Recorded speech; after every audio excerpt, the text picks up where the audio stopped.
ଆଜ୍ଞା ନମସ୍କାର ସାର୍, ଆପଣଙ୍କର ପରିଚୟ ଟିକେ ଦିଅନ୍ତୁ। ମୋ ନାଁ ପ୍ରମୋଦ କୁମାର ରାଉତ, ଡାକ୍ତରଙ୍କୁ ମୁଁ ମାନ୍ୟବର ମହାମାন্য ଓଡ଼ିଶା ହାଇକୋର୍ଟରେ ଆଡଭୋକେଟ ଭାବରେ କାର୍ଯ୍ୟରତ ଅଛି।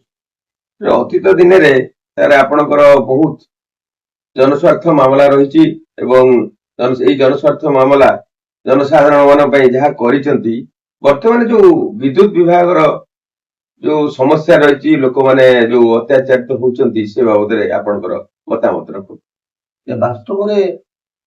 ବାସ୍ତବରେ ଇଲେକ୍ଟ୍ରିକ ଡିପାର୍ଟମେଣ୍ଟ ଜନସାଧାରଣ ମାନଙ୍କୁ ଶୋଷଣ କରୁଛି। ଯେମିତି ବ୍ରିଟିଶ ମାନେ ଯେମିତି ଭାରତ ବର୍ଷକୁ ଶୋଷଣ କରୁଥିଲେ, ସେ ଇଲେକ୍ଟ୍ରିକ ଡିପାର୍ଟମେଣ୍ଟ ବିଭିନ୍ନ ଗୋଟେ ତାନ୍ତ୍ରିକତା ଉପରେ ଅବଲମ୍ବନ କରି ଜନସାଧାରଣଙ୍କୁ କରୁଛି। ଏପରିକି ଯଦି ଗୋଟେ ସାଧାରଣ ଲୋକର ଯଦି 10-15 ହଜାର ଟଙ୍କା ରହିଛି, ସେ ଜୁଲମ କରୁଛି ଆମେ ଲାଇନ କାଟିଦବୁ।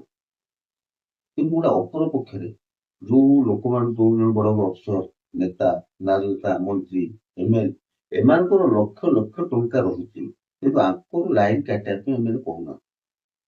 ଏବଂ ଯଦି ବା ଗୋଟେ ଲୋକର ସାଧାରଣ ଲୋକର ଲାଇନ ଟାକୁ କାଟି ଦିଆଗଲା 10,000-15,000 ଟଙ୍କା ପାଇଁ, ସେ ତାକୁ ସଂଗ୍ରହ କରିକି ବଡ କଷ୍ଟ ଧାନ ବିକି, ମୁଗ ବିକି, ବିରି ବିକି, ଚାଉଳ ବିକି କି ତା ଗୋଡ ହାତରେ ପଡି ଯଦି ସେ ଟଙ୍କାଟା ପରିଶୋଧ କଲା, ବଡ କଷ୍ଟରେ ପରିଶୋଧ କଲା, ଏବଂ ସେ ଯୋଉ ଡାର୍କନେସ୍ ଭିତରେ ରହିଲା, ଯୋଉ 4-5 ଦିନ ଭିତରେ ଯୋଉ ରହିଲା ଡାର୍କନେସ୍ ଭିତରେ, ସେ ବଡ ବଡ ଦୁଃଖର କଥା।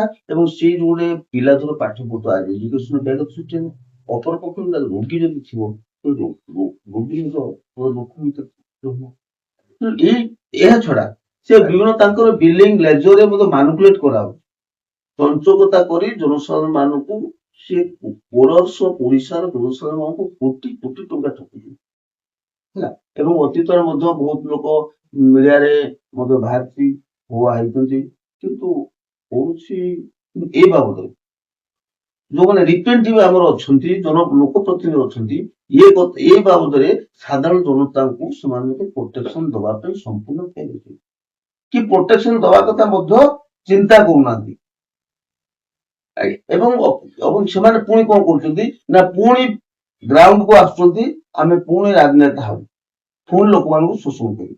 ଏଟା ହଉଛି ବର୍ତ୍ତମାନ କଥା ହେଲା। ସାର୍ ଆପଣଙ୍କର ଯୋଉ ଜନସ୍ୱାର୍ଥ ମାମଲା କରିଛନ୍ତି, ଏ ବାବଦରେ ମଧ୍ୟ ଆମେ ଓଡିଶା ମହାମାନ୍ୟ ଓଡିଶା ଏକ ଜନସ୍ୱାର୍ଥ ମାମଲା କରିଛୁ, ଏବଂ ସିଏ ମଧ୍ୟ ତାଙ୍କୁ ଇଲେକ୍ଟ୍ରିକ ଡିପାର୍ଟମେଣ୍ଟ ପ୍ରୋଟେକ୍ସନ ଦିଆଯାଇଛି, ଏବଂ ତାଙ୍କ ବିରୁଦ୍ଧରେ ମଧ୍ୟ କ୍ରିମିନାଲ ପ୍ରୋସିଡିଂ ମଧ୍ୟ ପେଣ୍ଡିଂ ରହିଛି। ଯାହା ଇଲେକ୍ଟ୍ରିକ ଡିପାର୍ଟମେଣ୍ଟ ଯୋଉଭଳି ଲୋକ ଜନସାଧାରଣ ଠକୁଛନ୍ତି, ସେ ବାବଦରେ ଯାହା ଆବଶ୍ୟକ ଆଇନ ଅଛି, ତାହା ନିଶ୍ଚିତ ପଦକ୍ଷେପ ନେଇଛୁ, ନଉଛୁ ଏବଂ ଭବିଷ୍ୟତରେ ନବୁ।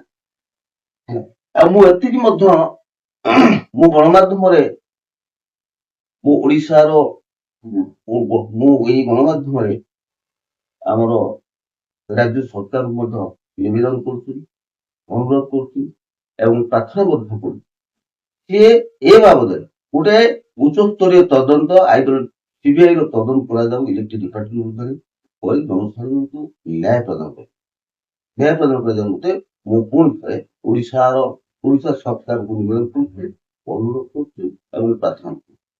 ଅପରପକ୍ଷରେ ଯେତେ ବିରୋଧୀ ଦଳ ଯୋଉମାନେ ବିରୋଧୀ ଦଳ ନେତା ଅଛନ୍ତି, ସେ ମହୋଦୟଙ୍କୁ ମଧ୍ୟ ମୁଁ ନିବେଦନ କରୁଛି, ଅନୁରୋଧ କରୁଛି ଏବଂ ପ୍ରାର୍ଥନା ମଧ୍ୟ କରୁଛି। ଏଇ ଯୋଉ ଇଲେକ୍ଟ୍ରିକ ଡିପାର୍ଟମେଣ୍ଟ ଜନସାଧାରଣଙ୍କୁ ଶୋଷଣ କରୁଛି, ସେ ବାବଦରେ ସେ ମଧ୍ୟ ଜନସାଧାରଣଙ୍କ ପ୍ରତି ତୀକ୍ଷ୍ଣ ନଜର ଦିଅନ୍ତୁ ଏବଂ ଏ ବାବଦରେ ମଧ୍ୟ ସେମାନେ ବିଧାନସଭାରେ ପୋଷ୍ଟିଂ ମଧ୍ୟ ଉଠାନ୍ତୁ।